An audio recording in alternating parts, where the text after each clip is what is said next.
ನಮಸ್ಕಾರ ನ್ಯೂಸ್ 18 ಡಿಜಿಟಲ್ಗೆ ಸ್ವಾಗತ. ನಾನು ಚೈತ್ರ ಹರೀಶ್. ವಿಜ್ಞಾನ ಪ್ರಪಂಚದಲ್ಲಿ ದಿನಕ್ಕೊಂದು ಹೊಸ ಆವಿಷ್ಕಾರಗಳು ನಡೆಯುತ್ತಲೇ ಇರುತ್ತೆ. ಆದರೆ ಇತ್ತೀಚೆಗೆ ಜಾಗತಿಕ ಸಂಶೋಧಕರು ಪತ್ತೆ ಹಚ್ಚಿರುವಂತಹ ಕೆಲವು ಅಚ್ಚರಿಯ ಸಂಗತಿಗಳು ಇಡೀ ಮಾನವ ಕುಲವೇ ಬೆರಗಾಗುವಂತೆ ಮಾಡಿದೆ. ಈವರೆಗೆ ಪ್ರಕೃತಿ ಅಥವಾ ದೇವರಷ್ಟೇ ಮಾಡೋದಕ್ಕೆ ಸಾಧ್ಯ ಅನ್ಕೊಂಡಿದ್ದಂತಹ ಕೆಲಸವನ್ನ ಇವತ್ತು ವಿಜ್ಞಾನಿಗಳು ಪ್ರಯೋಗಾಲಯದಲ್ಲಿ ಮಾಡಿ ತೋರಿಸ್ತಿದ್ದಾರೆ. ಹೌದು, ಕಣ್ಣಿಗೆ ಕಾಣದ ಸೂಕ್ಷ್ಮ ಜೀವಿಗಳಿಂದ ಹಿಡಿದು ಮನುಷ್ಯನ ದೇಹದವರೆಗಿನ ರಹಸ್ಯಗಳನ್ನ ಭೇದಿಸಿರುವಂತಹ ಸಂಶೋಧಕರು ಈಗ ಕೇವಲ ಜೀವವನ್ನ ಅಭ್ಯಾಸ ಮಾಡ್ತಾ ಇಲ್ಲ, ಬದಲಾಗಿ ನಿರ್ಜೀವ ಕಣಗಳಿಂದ ಹೊಸ ಜೀವವನ್ನ ಮರುರೂಪಿಸುವಂತಹ ಜೀವ ಸೃಷ್ಟಿಯ ತುತ್ತ ತುದಿಗೆ ಬಂದು ನಿಂತಿದ್ದಾರೆ. ಹಾಗಾದ್ರೆ ಸೈನ್ಸ್ ಲೋಕದಲ್ಲಿ ನಡೆದಿರುವಂತಹ ಆ ವಿಲಕ್ಷಣ ಮತ್ತು ವಿಸ್ಮಯಕಾರಿ ಸಂಶೋಧನೆಗಳ ಸಂಪೂರ್ಣ ಮಾಹಿತಿಯನ್ನ ಇವತ್ತಿನ ಡಿಜಿಟಲ್ ಕಂಟೆಂಟ್ನಲ್ಲಿ ನೋಡ್ತಾ ಹೋಗೋಣ. ನೀವಿನ್ನು ನ್ಯೂಸ್ 18 ಸಬ್ಸ್ಕ್ರೈಬ್ ಮಾಡಿಲ್ಲ ಅಂದ್ರೆ ಲೈಕ್ ಮಾಡಿ, ಶೇರ್ ಮಾಡಿ, ಸಬ್ಸ್ಕ್ರೈಬ್ ಮಾಡಿ. ಸಂಶೋಧಕರು ಕಂಡುಹಿಡಿದಿರುವಂತಹ ವಿಜ್ಞಾನಿಗಳು ಕಂಡುಹಿಡಿದಿರುವಂತಹ ಮೊದಲ ಪ್ರಯೋಗ ಕೃತಕ ರಕ್ತ. ಪ್ರಯೋಗಾಲಯದಲ್ಲಿ ಸ್ಟೆಮ್ ಸೆಲ್ಗಳನ್ನು ಬಳಸಿ ಕೃತಕ ಕೆಂಪು ರಕ್ತ ಕಣಗಳನ್ನು ಉತ್ಪಾದಿಸುವಲ್ಲಿ ಬ್ರಿಟನ್ ವಿಜ್ಞಾನಿಗಳು ಯಶಸ್ವಿಯಾಗಿದ್ದಾರೆ.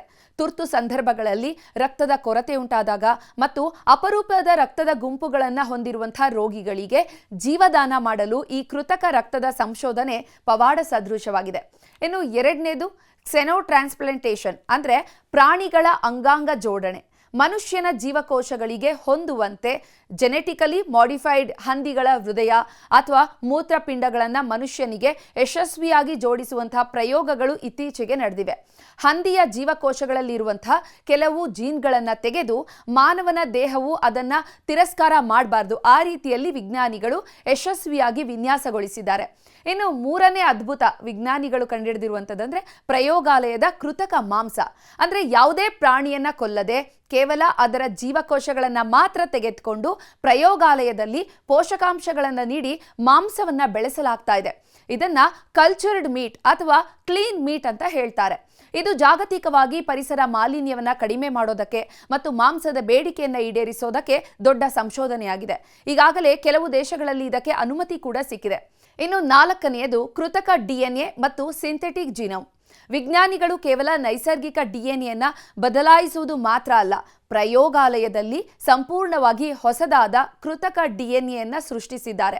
2010ರಲ್ಲಿ ಜೆ ಕ್ರೇನ್ ವೆಂಟರ್ ಇನ್ಸ್ಟಿಟ್ಯೂಟ್ ಮೊದಲ ಬಾರಿಗೆ ಸಂಪೂರ್ಣವಾಗಿ ಕೃತಕ ಜಿನೋಮ್ ಹೊಂದಿರುವಂತಹ ಕೃತಕ ಬ್ಯಾಕ್ಟೀರಿಯಾವನ್ನ ಸೃಷ್ಟಿ ಮಾಡುತ್ತೆ.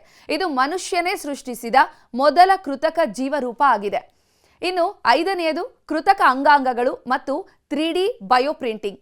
ದೇಹದ ಜೀವಕೋಶಗಳನ್ನು ಬಳಸಿ ಪ್ರಯೋಗಾಲಯದಲ್ಲಿ ಕೃತಕ ಮೂತ್ರಪಿಂಡ, ಲಿವರ್ ಮತ್ತು ಚರ್ಮವನ್ನು ಬೆಳೆಸುವಲ್ಲಿ ವಿಜ್ಞಾನಿಗಳು ಯಶಸ್ವಿಯಾಗಿದ್ದಾರೆ. ಈಗ 3D ಬಯೋಪ್ರಿಂಟರ್ಗಳ ಸಹಾಯದಿಂದ ಜೀವಂತ ಜೀವಕೋಶಗಳನ್ನೇ ಶಾಯಿಯಂತೆ ಅಂದರೆ ಬಯೋ ಇಂಕ್ ರೀತಿಯಾಗಿ ಬಳಸಿ ಹೃದಯದ ಕವಾಟಗಳು ಮತ್ತು ರಕ್ತನಾಳಗಳನ್ನು ಮುದ್ರಿಸಬಹುದಾಗಿದೆ. ಇದು ಮುಂದಿನ ದಿನಗಳಲ್ಲಿ ಅಂಗಾಂಗ ದಾನದ ಕೊರತೆಯನ್ನು ಸಂಪೂರ್ಣವಾಗಿ ಕಡಿಮೆ ಮಾಡುತ್ತೆ, ನೀಗಿಸುತ್ತೆ. ಇನ್ನು ಆರನೆಯ ಅದ್ಭುತ ಅಂತ ಅಂದರೆ ಕೃತಕ ಭ್ರೂಣಗಳನ್ನು ಸೃಷ್ಟಿ ಮಾಡಿದ್ದಾರೆ.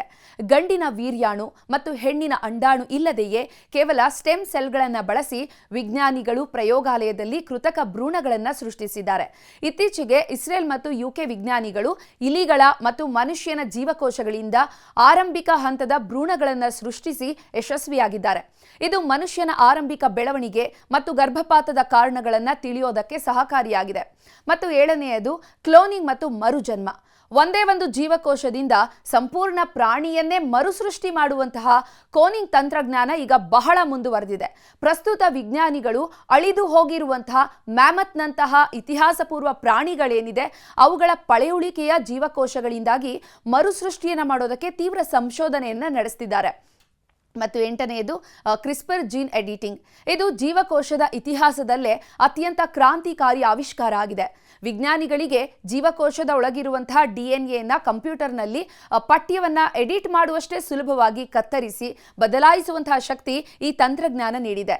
ಇದರ ಮೂಲಕ ಆನುವಂಶಿಕ ಕಾಯಿಲೆಗಳು, ಕ್ಯಾನ್ಸರ್ ಮತ್ತು HIV ಯಂತಹ ರೋಗಗಳನ್ನು ಜೀವಕೋಶದ ಮಟ್ಟದಲ್ಲೇ ಗುಣಪಡಿಸುವ ಪ್ರಯೋಗಗಳು ಕೂಡ ಯಶಸ್ವಿಯಾಗ್ತಾ ಇವೆ. ಒಟ್ಟಾರೆಯಾಗಿ ಹೇಳಬೇಕು ಅಂದರೆ ವಿಜ್ಞಾನಿಗಳನ್ನ ಕಾಡ್ತಾ ಇದ್ದಂತಹ ಈ ಜೀವ ಸೃಷ್ಟಿಯ ಕನಸು ಕೇವಲ ಕಲ್ಪನೆಯಾಗಿ ಮಾತ್ರ ಉಳಿದಿಲ್ಲ. ಅದು ಪ್ರಯೋಗಾಲಯದಿಂದ ಹೊರಬಂದು ಇಡೀ ವೈದ್ಯಕೀಯ ಮತ್ತು ಆಹಾರ ಲೋಕದ ಭವಿಷ್ಯವನ್ನೇ ಬದಲಾಯಿಸಲು ಸಜ್ಜಾಗಿದೆ. ಒಂದು ಕಾಲದಲ್ಲಿ ಅಸಾಧ್ಯ ಅಂತ ಹೇಳ್ತಿದ್ದಂತಹ ಕೃತಕ ಅಂಗಾಂಗಗಳು, ಕೃತಕ ಭ್ರೂಣ ಮತ್ತು ಜೀನ್ ಎಡಿಟಿಂಗ್ಗಳು ಇವತ್ತು ಮನುಷ್ಯನ ಆಯಸ್ಸನ್ನು ಹೆಚ್ಚಿಸುವ ಮತ್ತು ಮಾರಕ ಕಾಯಿಲೆಗಳನ್ನು ಬುಡ ಸಮೇತ ಕಿತ್ತೊಗೆಯುವಂತಹ ದೊಡ್ಡ ಭರವಸೆಯನ್ನ ಮೂಡಿಸಿದೆ.